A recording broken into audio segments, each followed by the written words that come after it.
चरणों में मेरा प्रणाम। राधे राधे राधे श्याम। श्री भक्तमाल महात्म्य।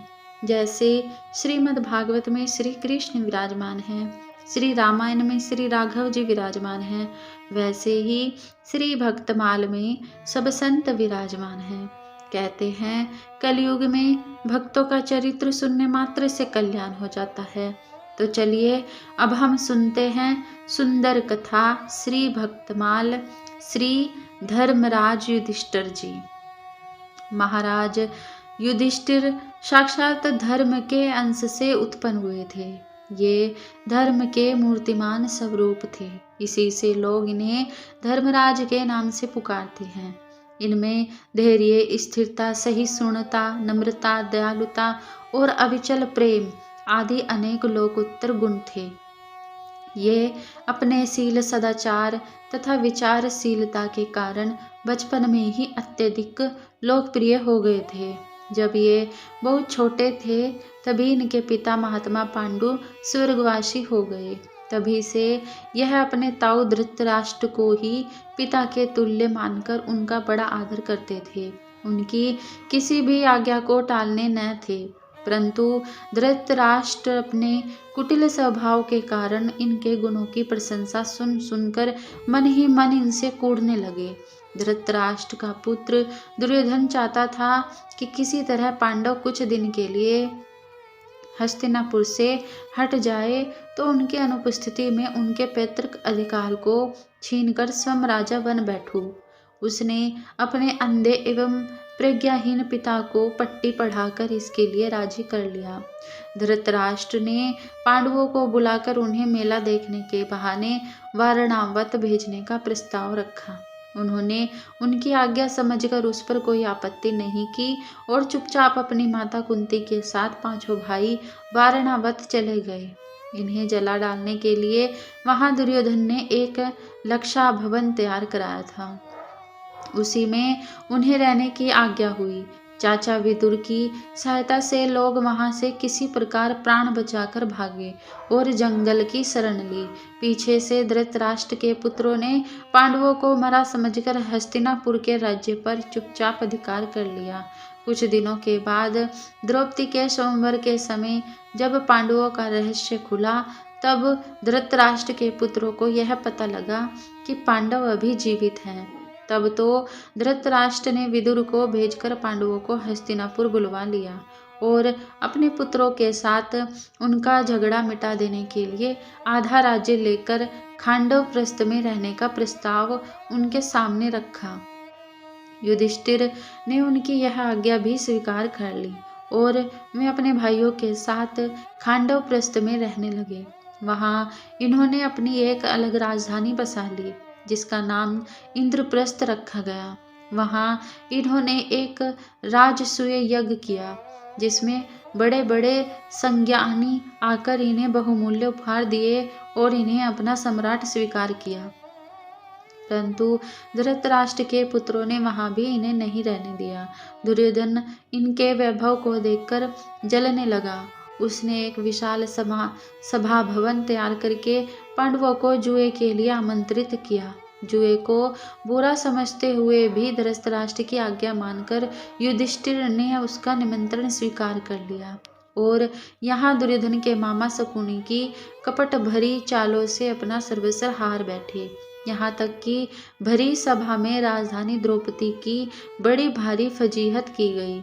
फिर भी धृतराष्ट्र के प्रति युधिष्ठिर का यही भाव बना रहा। धृतराष्ट्र ने भी उन्हें उनका सारा धन और राज्य लौटा दिया और उन्हें वापस इंद्रप्रस्थ भेज दिया। परंतु दुर्योधन को यह सहन नहीं हुआ। उसने धृतराष्ट्र को समझा बुझाकर इस बात के लिए राजी कर लिया कि पांडवों को दूत भेजकर फिर से बुलाया जाए और उनसे वनवास की शर्त पर पुनः जुआ खेला जाए। युधिष्ठिर जुए का दुष्परिणाम एक बार देख चुके थे तथा कौरवों की नियत का भी पता चल गया था। फिर भी अपने ताऊ की आज्ञा को वे टाल नहीं सके और बीच में से ही लौट आए। अब की बार भी युधिष्ठिर ही हारे और फलतः उन्हें सब कुछ छोड़कर अपने भाइयों तथा राजरानी द्रौपदी के साथ 12 वर्ष वनवास तथा 1 वर्ष के अज्ञातवास के लिए जाना पड़ा। पिता के आज्ञा पालन रूप धर्म के निर्वाह के लिए उन्होंने सब कुछ चुपचाप सह लिया। धन्य पितृभक्ति। महाराज युधिष्ठिर बड़े ही धर्म भीरु एवं सहनशील थे। वे सब प्रकार की हानि सह सकते थे, परंतु धर्म की हानि उन्हें सहा नहीं थी। प्रथम बार जुए में जब वे अपने चारों भाइयों को तथा अपने आप को एवं द्रौपदी तक को हार गए और कौरव लोग भरी सभा में द्रौपदी का तिरस्कार करने लगे, उस समय भी धर्मपाश से बंधे रहने के कारण उन्होंने कुछ नहीं कहा और चुपचाप सब कुछ सह लिया। कोई सामान्य मनुष्य भी अपनी आंखों के सामने अपनी स्त्री की इस प्रकार दुर्दशा होते नहीं देख सकता। उन्हीं के भय से उनके भाई भी कुछ नहीं बोले और जी मसोस कर रह गए।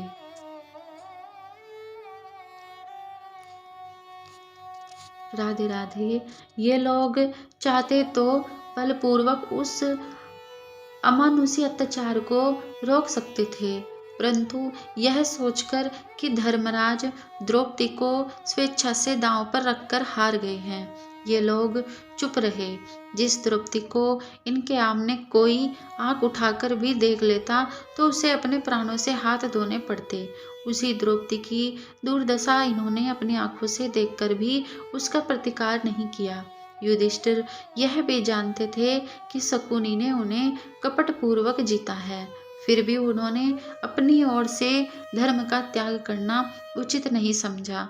उन्होंने सब कुछ सहकर भी सत्य और धर्म की रक्षा की। धर्म, प्रेम और सहनशीलता का इससे बड़ा उदाहरण जगत में शायद ही कहीं मिले। जब पांडव लोग हारकर वन में चले गए, उस समय हस्तिनापुर की प्रजा को बड़ा दुख हुआ। सब लोग कौरवों को कोसने लगे और नगरवासी बहुत बड़ी संख्या में घर परिवार को छोड़कर इनके साथ चलने के लिए इनके पीछे हो लिए। उस समय भी धर्मराज कौरवों के विरुद्ध एक शब्द भी नहीं कहा और सब लोगों को समझा बुझाकर किसी प्रकार लौटाया। फिर भी बहुत से ब्राह्मण जबरदस्ती इनके साथ हो लिए। उस समय धर्मराज को यह चिंता हुई कि इतने ब्राह्मण मेरे साथ चल रहे हैं, इनके भोजन की क्या व्यवस्था होगी। इन्हें अपने कष्टों की तनिक भी परवाह नहीं थी, परंतु ये दूसरों का कष्ट नहीं देख सकते थे। राधे राधे। अंत में इन्होंने भगवान सूर्य की आराधना करके उनसे एक ऐसा पात्र प्राप्त किया जिसमें पकाया हुआ थोड़ा सा भी भोजन अक्षय हो जाता। उसी से ये वन में रहते हुए भी अतिथि ब्राह्मणों को भोजन कराकर पीछे स्वयं भोजन करते। वनवास के कष्ट भोगते हुए भी इन्होंने आतिथ्य धर्म का यथोचित पालन लिया। महाराज युधिष्ठिर के इसी धर्म प्रेम से आकर्षित होकर बड़े बड़े महर्षि इनके वनवास के समय इनके पास आकर रहते और यज्ञादि नाना प्रकार के धर्म अनुष्ठान करते। महाराज युधिष्ठिर अजात शत्रु के नाम से प्रसिद्ध थे। उनका वास्तव में किसी के साथ बैर नहीं था। शत्रु के प्रति भी उनके हृदय में सदा सद्भाव ही रहता था। शत्रु भी उनकी दृष्टि में सेवा और सहानुभूति के ही पात्र थे। उपकार करने वाले का भी उपकार करना, यही तो संत का सबसे बड़ा लक्षण है। राधे राधे। उमा संत कई यही पढ़ाई, मंद करत जो करई भलाई। गोस्वामी तुलसीदास जी की यह उक्ति महाराज युधिष्ठिर में पूरी तरह चरितार्थ होती थी। एक बार की बात है, जब पांडव द्वैत वर में थे, घोष यात्रा के बहाने राजा दुर्योधन अपने मंत्रियों, भाइयों, रनिवास की स्त्रियों तथा बहुत बड़ी सेना को साथ लेकर वनवासी पांडवों को अपने वैभव से जलाने के पापपूर्ण उद्देश्य से उस वन में पहुंचा। वहां जल क्रीड़ा के विचार से वह उस सरोवर के तट पर पहुंचा जहां महाराज युधिष्ठिर कुटी बनाकर रहते थे। सरोवर को गंधर्वों ने पहले से ही घेर रखा था। उनके साथ दुर्योधन की मुठभेड़ हो गई। बस दोनों ओर से भड़ भीषण और रोमांचकारी युद्ध छिड़ गया।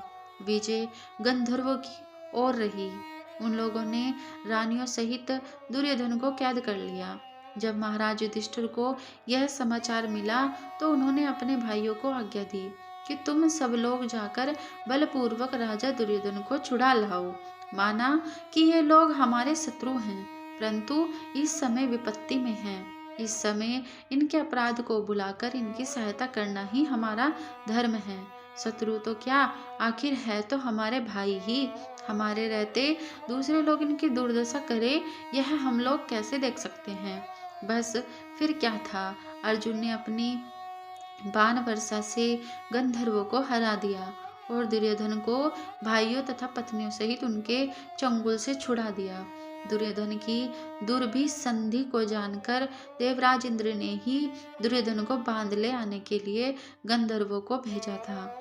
महाराज युधिष्ठिर के विशाल हृदय को देखकर वे सब दंग रह गए। धन्य अजात शत्रुता। एक समय की बात है, द्रौपदी को आश्रम में अकेली छोड़कर पांडव वन में चले गए थे। पीछे से दुर्योधन का बहनोई सिंधुराज जयद्रथ उधर आ निकला। द्रौपदी के अनुपम रूप लावण्य को देखकर उसका मन बिगड़ गया। उसने द्रौपदी के सामने अपना पापपूर्ण प्रस्ताव रखा, किंतु द्रौपदी ने उसे तिरस्कार पूर्वक ठुकरा दिया। तब तो उसने द्रौपदी को खींचकर जबरदस्ती अपने रथ पर बिठा लिया और उसे ले भागा। पीछे से पांडवों को जब जयद्रथ की शैतानी का पता लगा तो उन्होंने उसका पीछा किया और थोड़ी ही देर में उसे जा दबोचा। पांडवों ने बात की बात में उसकी भारी सेना को तहस नहस कर डाला। पापी जयद्रथ ने भयभीत होकर द्रौपदी को रथ से नीचे उतार दिया और स्वयं प्राण बचाकर भागा। भीमसेन ने उसका पीछा किया और थोड़ी देर में उसे पकड़कर धर्मराज के सामने ला उपस्थित किया। धर्मराज उससे संबंधी समझकर दयापूर्वक छोड़ दिया और इस प्रकार अपनी अद्भुत समाजशीलता एवं दयालुता का परिचय दिया।